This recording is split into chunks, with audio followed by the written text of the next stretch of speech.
What if you were injured 50,000 years ago? Right now, if you broke your leg, you know exactly what would happen. An ambulance, a hospital, an x-ray, a cast, maybe surgery, painkillers, a few weeks of rest. Inconvenient, painful, but survivable. Now imagine that same broken leg 50,000 years ago. No hospital, no x-ray, no painkillers stronger than chewing on a piece of bark. Just you, your group, and a body that suddenly can't keep up with the only thing that mattered. Survival. What actually happened to injured people in the ancient world is one of the most surprising, and honestly, one of the most moving stories from our entire history, because the answer isn't what you think. Let's set the scene properly first. 50,000 years ago, the human body was the only tool you had. Your legs were transportation, your arms were your weapons, and your hands. Your eyes and ears were your early warning system.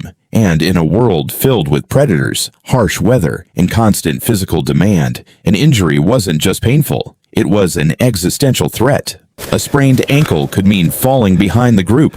A deep cut could mean infection with no antibiotics to stop it. A broken bone could mean weeks, maybe months, of being completely unable to hunt, gather, or even walk. In the harshest version of this story, the one many people assume is true, an injured person would simply be left behind. Too slow, too costly, abandoned to the wilderness. For decades, this was the assumption many scientists made, but the archaeological evidence tells a completely different story. In 2018, archaeologists in Indonesia discovered something that rewrote what we thought we knew about ancient humans and disability. A skeleton, roughly 31,000 years old, belonging to a young adult. And one leg was missing.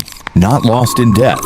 Amputated while the person was alive. The bone had healed, which meant this person survived the amputation and kept living for years afterward. Think about what that means. Someone 31,000 years ago, with no modern medicine, no anesthesia beyond whatever plants they understood, performed a surgical amputation. And the patient survived and was cared for afterward. In a world where survival depended on mobility, this person couldn't walk normally, couldn't hunt the way others did, and the group kept them alive anyway. This wasn't an isolated case. At a site called Shanidar Cave in Iraq, archaeologists found the remains of a Neanderthal man who lived roughly 45,000 years ago. His skeleton tells an extraordinary story. A withered, useless right arm, likely amputated or paralyzed from birth or injury. Evidence of blindness in one eye. Significant hearing loss, degenerative bone disease that would have made walking painful. This man should not have survived more than a few weeks alone, yet evidence suggests he lived for years, perhaps decades, with these disabilities, which means for years his community fed him, protected him, carried him when needed, included him.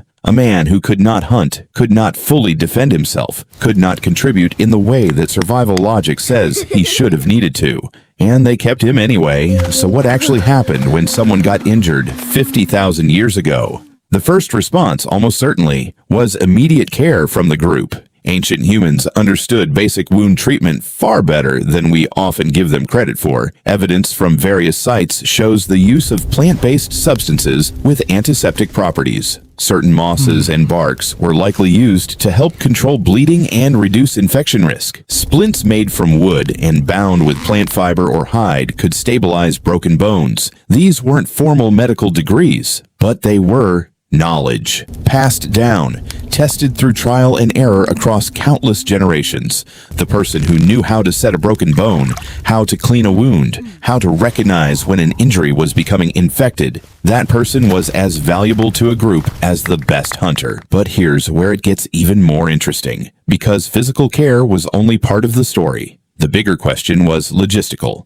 If you couldn't walk, and your group needed to move, to follow food, to follow water, to escape dangerous weather, what happened to you? Evidence suggests groups would often slow their pace, stay in a location longer than planned. Some research even suggests that certain sites show signs of extended occupation that correlate with periods where an injured or sick individual likely needed time to heal. In smaller, more mobile groups, carrying an injured person became a shared responsibility. Simple stretchers made from hide stretched between branches. Or, in less severe cases, simply supporting someone as they limped along, taking turns to share the physical burden.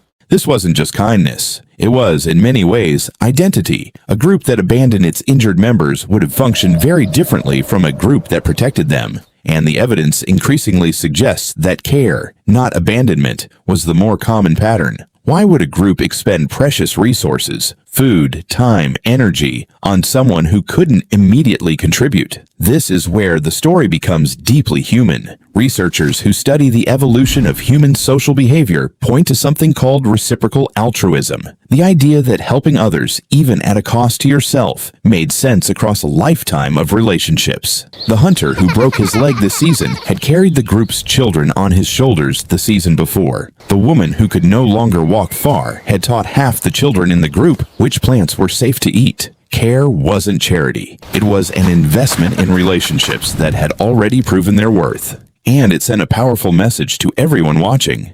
If something happens to you, we will not leave you behind. That message, that promise, may have been one of the most important survival tools ancient humans ever developed, because a group bound together by trust, by the certainty that injury didn't mean abandonment, was a group that stayed together, and a group that stayed together survived longer than one that fractured under pressure. Of course, not every injury ended in survival. The archaeological record almost certainly underrepresents the people who didn't make it. Severe internal injuries, massive blood loss, infections that overwhelmed the body despite the best ancient care. These things killed people, often quickly, sometimes slowly and painfully. We shouldn't romanticize this. Ancient medicine had real limits. There were no antibiotics, no surgery beyond the most basic interventions, no way to manage pain beyond whatever the natural world provided. For every story like the amputee in Indonesia or the disabled man in Shanidar Cave, there were certainly others who didn't survive their injuries. But what those success stories tell us is just as important as the failures.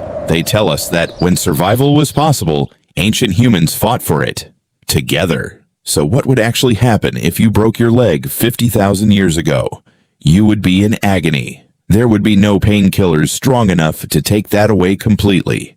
You would be frightened, knowing how dangerous your situation had suddenly become, but you would not necessarily be alone. Someone would likely set the bone as best they could. Someone would clean any open wounds with whatever they understood worked. The group might slow down, might stay in place longer than they planned. Someone would probably help carry you or support your weight as you tried to walk. And in the weeks that followed, as you healed, or didn't, you would be surrounded by people who remembered every time you had helped them, and who were now returning that care. We often imagine prehistoric life as brutally individualistic, survival of the fittest, every person for themselves. But the evidence tells a different story. A story of people who broke bones and survived, who lost limbs and were cared for, who could no longer hunt but were fed anyway, who could no longer walk but were carried anyway. 50,000 years ago, in a world with none of the safety nets we have today, the most important medicine wasn't a plant or a splint. It was each other.